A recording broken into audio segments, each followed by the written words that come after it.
काही वेळा आयुष्य आपल्याला शांततेच्या शोधात एका अशा ठिकाणी घेऊन जातं जिथे पावलं थांबतात आणि मन बोलायला लागतं. माझ्यासाठी ते ठिकाण म्हणजे अक्कलकोट. श्री स्वामी समर्थ. माझं नाव हर्षदा. 30 ऑगस्ट 2025. स्वामींच्या बोलवण्याने अक्कलकोटची वाट धरली.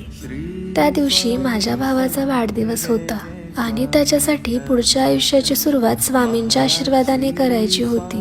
रात्री 11 वाजता आम्ही निघालो. घरापासून जवळजवळ 250 km अंतर. पहाटे 4 वाजता आम्ही अक्कलकोटला पोहोचलो.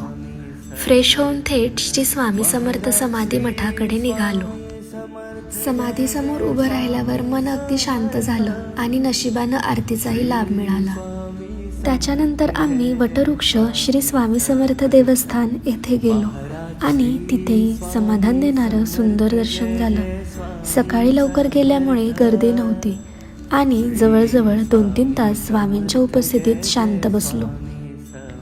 जसं म्हणतात, अक्कलकोटला जायचं असेल तर वेळ आणि पैसा पुरेसा नसतो, त्यासाठी महाराजांचं बोलावणं यावं लागतं.